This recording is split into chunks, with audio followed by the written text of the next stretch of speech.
Love is supposed to feel expansive, like freedom, like presence, like being chosen, not out of duty, but desire. But for many, love doesn't feel like that. It feels tight, heavy, exhausting, like a job they didn't apply for, but now feel too guilty to leave. Because sometimes, love stops being love and starts feeling like obligation. You might not even realize it at first, because it's easy to confuse selflessness with love, to confuse over-functioning with care, to confuse keeping the peace with connection.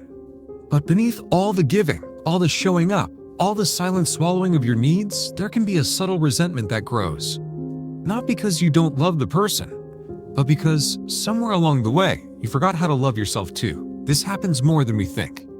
Especially to those who were raised to equate love with sacrifice. To those who were taught that being a good person means being available, accommodating, and endlessly forgiving.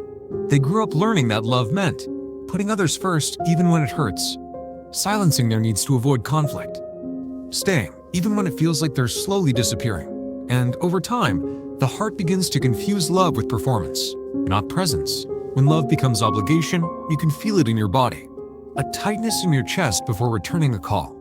A heaviness before visiting someone you care about but dread being around. A subtle guilt that rises every time you think of stepping away, even for a moment. You might tell yourself, but they need me. I owe them. This is what love looks like.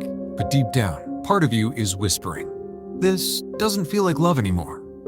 And that whisper matters. Because love isn't supposed to cost you your aliveness. It's not meant to erase your needs, your voice, or your truth. Real love doesn't demand you disappear in order to stay connected. Real love doesn't thrive on guilt. It doesn't ask for more than you can give. It doesn't grow stronger when you betray yourself. But how do you know when your love has crossed that line? When love becomes something you owe instead of something you offer. When your yes is always accompanied by a quiet no within. When care becomes a currency you trade for safety or approval. When your connection survives, but your spirit shrinks. That's not love. That's emotional debt. And it's unsustainable. The truth is, love that feels like obligation often comes from old wounds, from patterns inherited, not chosen, from watching caregivers give and give until there was nothing left, from learning that love meant endurance, not ease. But what if love could be something else? What if it could be rooted in choice, not guilt, in truth, not performance? That doesn't mean walking away from every commitment.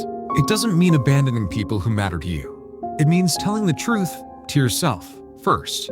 Asking, am I showing up because I want to, or because I feel like I have to? Is this connection feeding me or draining me?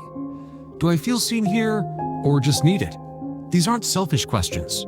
They're sacred ones. Because no love thrives in the absence of truth. Sometimes, the most loving thing you can do is set a boundary. To say, I love you and I need space. To say, I'm tired and I need to start choosing me too. That's not cold. That's not abandonment. That's integrity. That's what love looks like when it includes yourself in the equation. If you've been loving from a place of pressure, if your heart feels worn out from all the carrying, this is your reminder. You don't owe anyone your burnout. You don't have to sacrifice your peace to keep the peace. You don't have to confuse guilt with loyalty. You are allowed to love without losing yourself. Let love be a home, not a burden. A place where you don't have to tiptoe around your truth or trade your needs for acceptance. Let it be a choice, not a duty, something entered freely, not sustained by guilt or expectation. Let it be a space where both people breathe fully, where presence is mutual, and no one's wholeness is dimmed to protect the other's fragility. Not one where someone is gasping just to stay afloat while the other thrives. Because real love doesn't ask for sacrifice that costs your soul. It doesn't disguise obligation as loyalty or silence as harmony. Real love is connection. It's mutuality. It's two people choosing each other again and again without fear, without performance, without disappearing. In that kind of love, no one has to vanish to be valued. No one has to prove their worth to stay. In that kind of love, freedom and belonging live side by side.